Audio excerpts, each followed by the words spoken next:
오늘은 차를 타고 강원도 속초, 양양으로 향한다. 서울에서 속초, 양양을 왕복했을 때 420D로 실연비가 얼마나 나오는지 측정해보고 알려주기 위함이다. 가는 동안 심심하니까 디젤차에 대한 내 생각과 왜 내가 이 시국에 하필 디젤 중고 수입차를 구매했는지 이야기해보려 한다. 많은 사람들이 말한다. 유지관리가 까다로우니 디젤차 사지 마라. 기름값으로 이득 본 거 정비비로 다 날린다. 그래서 나도 처음 차를 살 때 가솔린 차량을 샀다. 하지만 하이브리드를 접한 후 가솔린 차량에 드는 유류비가 너무 아깝다는 생각이 들었다. 하지만 하이브리드는 차 가격 자체가 너무 비싸고 한국에서 대중화된 지 오랜 세월이 되지 않았기 때문에 중고 매물 자체가 별로 없었다. 자연히 디젤 엔진에 관심을 갖게 됐고 디젤 차량을 사게 됐다. 첫 번째 이유, 차량 가격 자체가 저렴하다. 요즘 디젤에 대한 이미지가 굉장히 안 좋다. 환경 문제로 제조사들은 더 이상 디젤 엔진을 생산하지 않거나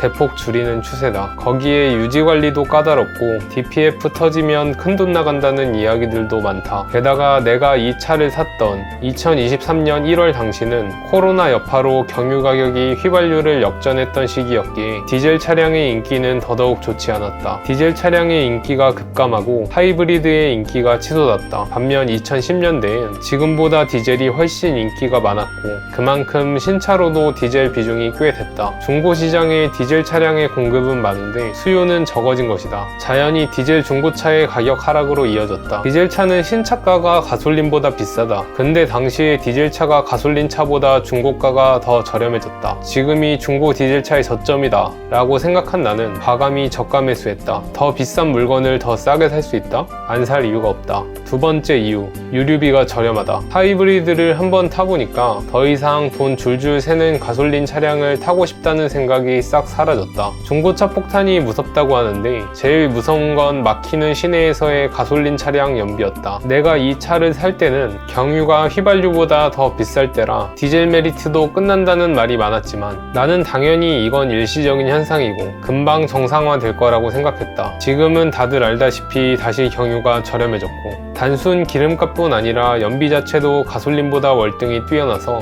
유류비가 압도적으로 적게 든다. 연비 측정을 위해 가평주유소에서 주유를 했는데 꽉 채우니 1024km를 갈 수 있다고 나온다. 한 달에 1000km 이하로 타는 사람들은 주유소 한 달에 한 번만 가면 충분하다. 유류비가 적게 드니 혹시 모를 정비비 폭탄에 대비가 가능하다. 지금 내가 타는 중형 4도어 쿠페인 420D는 실연비가 17.9km/L가 나온다. 집 근처 최저가인 주유소 경유 1,509원 기준 1km당 유류비가 84원 정도 나온다. 동급인 중형 쿠페, 제네시스 쿠페 2.0 터보 모델은 평균 실연비가 8.29km/L였다. 최저 휘발유 가격인 1,675원 기준 1km당 유류비는 202원이 나온다. 기름값이 거의 2.5배 가깝게 차이가 난다. 1년에 15,000km를 탄다고 가정했을 때 420D는 126만 5천원, 젠쿱은 303만원이 유류비로 지출된다. 180만원 정도 차이가 나는데 불간의 정비비 차이가 이보다 크게 날 거라고 생각이 들지 않는다.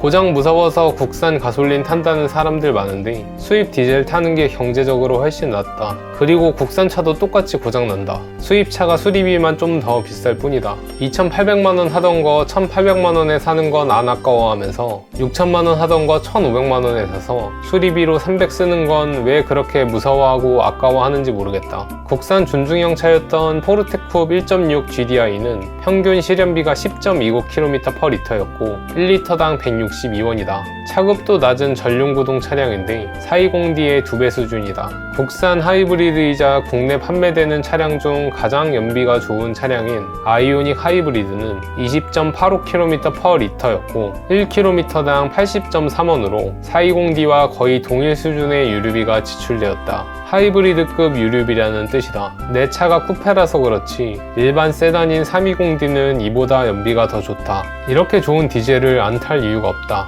세 번째 이유, 가솔린보다 관리하기 까다롭다고? 별거 없었다. 인터넷을 보면 디젤이 가솔린보다 유지가 까다롭다느니, 정비비가 더 비싸다느니, DPF가 터진다느니 하는 말들이 많다. 근데 아무리 찾아봐도 대부분 그냥 어렵다 라고만 할 뿐 정확히 어떤 부분이 얼마나 더 비싸고 어떻게 까다로운지는 자세하게 나와 있지 않았다. 주된 내용들은 시내 및 단거리의 좋지 않음과 DPF 관리가 어려움 이 두 가지였다. 그래서 좀 공부해보고 실제로 운용하면서 알게 된 점은 세 가지다. 첫째로 연료 필터를 주기적으로 갈아줘야 한다. 디젤 엔진은 수분과 불순물에 취약하기 때문에 연료를 걸러주는 연료 필터의 주기적 교체가 필요하다. 공인비 포함 10만원 미만에 가능한데 저렴한 유류비로 커버하고도 남는다. 둘째로 연료 탱크가 부족하지 않게 잘 채워줘야 한다. 연료 탱크 안에 가라앉은 불순물 문제도 있지만 무엇보다 경유는 윤활과 냉각 역할을 하기 때문이다. 그냥 연료통에 반 정도 남았다 싶으면 주유소 가서 가득 채워놓으면 된다. 그럼 주유소 자주 가서 불편한 거 아니에요? 할 수 있지만 애초에 기름도 잘 안 달아서 나는 한 달에 2번 정도만 간다. 셋째로는 DPF를 위해 가끔 고속주행을 해줘야 한다. 한 달에 한 번 시속 60km, 30분 정도 지속주행 정도라고 한다. 근데 이 정도도 안 되는 조건인 사람들은 거의 없을 거다. 막히는 시내에서 단거리 출퇴근만 하는 사람이 아니라면 무리 없는 수준이다. 나같이 주말에 차 타고 쏘다니는 거 좋아하는 사람들은 전혀 문제가 없다. DPF 클리닝? 나는 하지 않는다. 안 하고도 20만, 30만까지 탔다는 사람들 수두룩하다. 인터넷에선 어그로 끌어야 조회수 잘 나오니까 침소봉대에서 말하고 그렇게 말하는 것들을 의심 없이 믿는 사람들이 다시 퍼뜨리고 그걸 들은 사람들이 또 퍼뜨리고 해서 지금의 이미지가 됐다고 판단했다. 원래 사람들은 손해에 더 민감하게 반응하기 때문에 당연한 현상이다. 오히려 디젤차가 가솔린에 비해 신경을 안 써도 되는 부분들이 있다. 바로 점화 플러그와 점화 코일이다. 가솔린은 이것들을 주기적으로 교환해줘야 하지만 디젤 엔진은 예열 플러그로 초기 가열만 해주고 압축 폭발을 하기 때문에 웬만해선 교환하지 않아도 된다. 그리고 엔진 오일 교환 주기도 가솔린보다 길다. 가옥 조건 기준 보통 가솔린은 5,000km마다 교환하지만 디젤은 1만 km마다 교환하면 된다.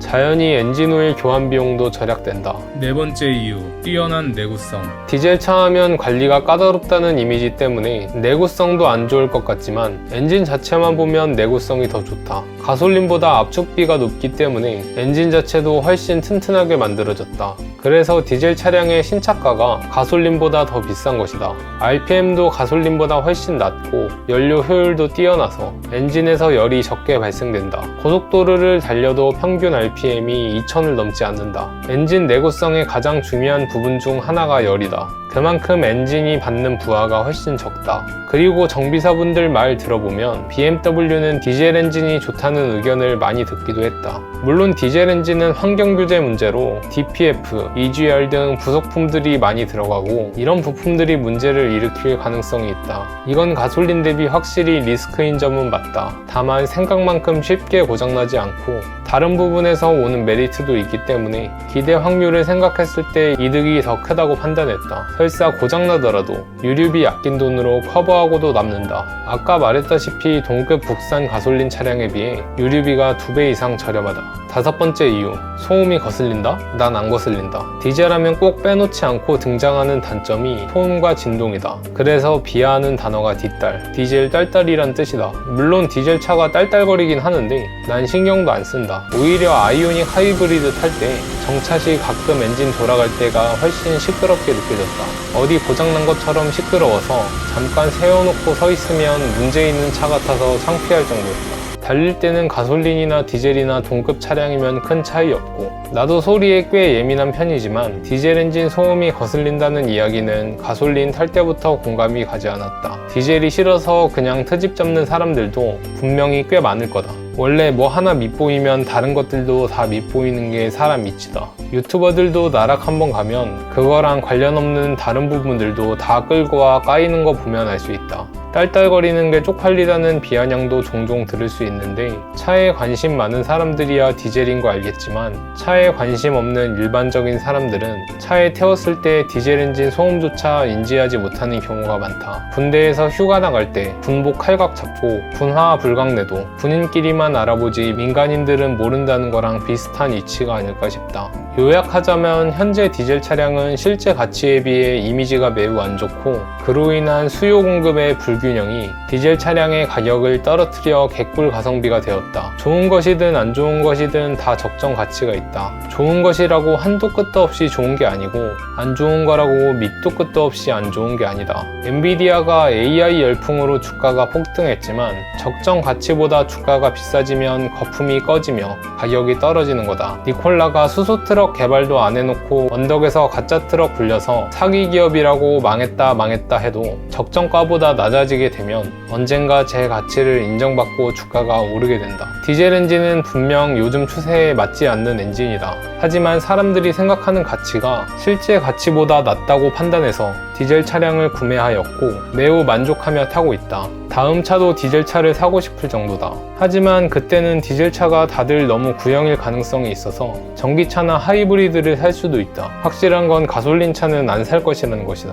좋다 나쁘다는 상대적인 개념이 아니다. 좋은 걸 산다고 무조건 이득이 아니고 나쁜 걸 샀다고 무조건 나쁜 게 아니다. 좋은 거라도 제 가치보다 비싸게 주고 샀으면 손해인 거고 나쁜 거라도 제 가치보다 저렴하게 샀으면 이득인 거다. 나랑 생각이 다른 사람들도 분명 있을 것이다. 단순 내 결정에 대한 생각을 정리해서 설명한 것이니 각자 본인이 만족하는 것을 선택하면 된다. 얼마를 쓰든 무엇을 사든 자신이 만족하는 것이 가장 큰 가성비다. 마지막으로 가평주유소, 양양, 속초, 양양, 속초, 양양, 판교, 안산, 광명주유소까지 주행한 결과 475km를 주행했고 기름은 반도 안 달았다.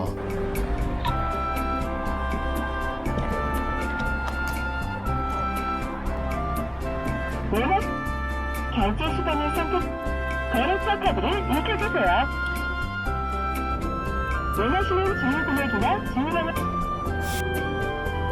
카드 주유하세요. 주유 중입니다. 주유 중입니다. 주유 버튼을 눌러주세요. 카드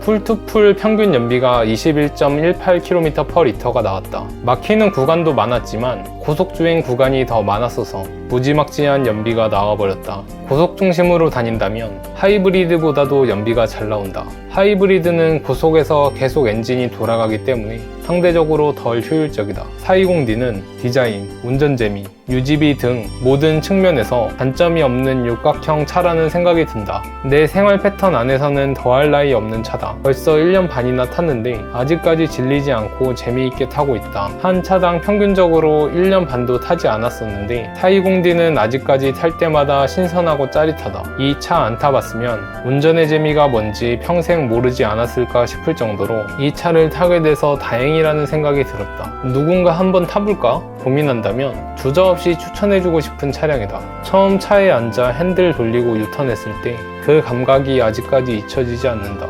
BMW를 싫어하던 내가 이렇게 빠돌이가 됐다니 사람 일은 참 모를 일이다. 내가 중고 420D 유지기를 계속 연재하는 건 여러 가지 이유가 있지만 그 중 하나는 내 영상을 보고 그대로 따라해봐라 라는 점도 있다. 다들 중고 수입차 유지하는 거에 대해 말로만 이야기하고 구매부터 유지하는 과정들을